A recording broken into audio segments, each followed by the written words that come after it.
Anthony Albanese might have been snubbed at the G7 summit, but a catch-up with Donald Trump could still be on the cards. Our PM considering a last-minute trip to the Netherlands now for next week's NATO meeting, a summit the US president plans to attend. Albanese's tentative RSVP coming at a time the list of things is up for discussion. AUKUS, tariffs and security grows bigger by the day. For their take, let's bring in Sunshine Coast Mayor Rosanna Natoli and broadcaster Justin Smith. Morning to both of you. So the PM hasn't confirmed a visit to the NATO summit. Rosanna, should it even be in question, or should he just wait for a later date? Well, we know whether it's G7, NATO, the UN, wherever it is you're trying to get to be with Trump, he is unpredictable. So even if you RSVP, you've really got to try and just grab your moment when you can. But I think, you know, it was really good that the Prime Minister did at least remind the Europeans that we've got minerals to sell and submarines to build. So making the most of a missed meeting, I think, is a good thing.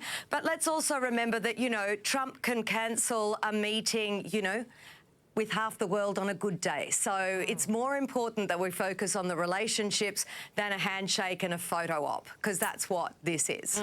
Justin, is it a bit like a bad rom-com? Albo is the teenager chasing a boy to all the parties around town, hoping to bump into him. Is he just going to follow him around the world? Well, I think it's a little more than a crush, though. I feel like it's true love, what's going on here.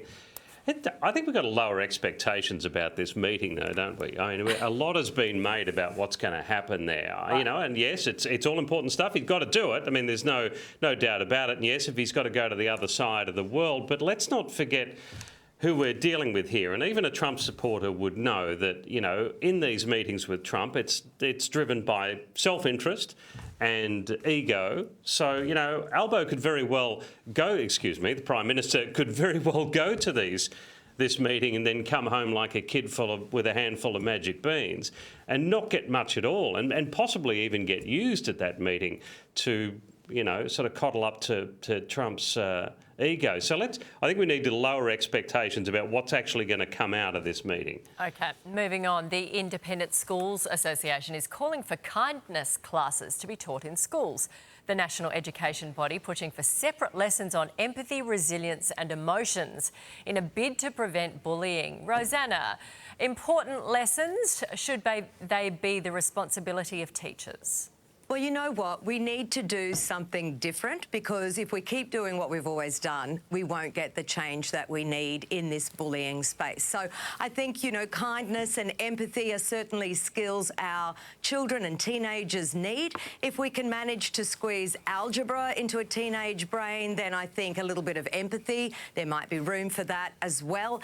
And let's face it, they're more likely to use how to be a decent human later in life more than a quadratic equation, I think. So, you know, there is room for this to be taught in schools. Quadratic. OK, I'm going to Google that.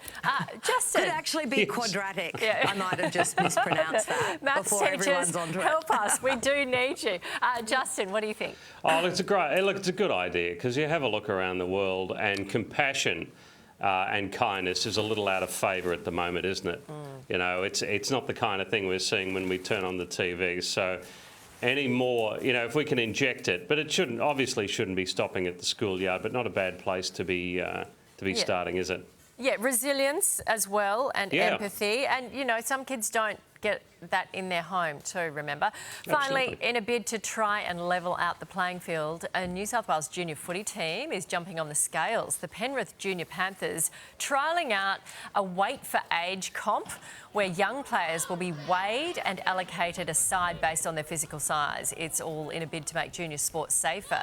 Justin, should this be everywhere, or is it unfair? Love it. No, it's a great idea. It's a cracking idea, because, you know, and because parents are worried about concussion, they're worried about what's going to happen to their kids, and then you get a tiny kid who turns up and he's against another kid who's about the same age, but he has a beard like Billy Connolly.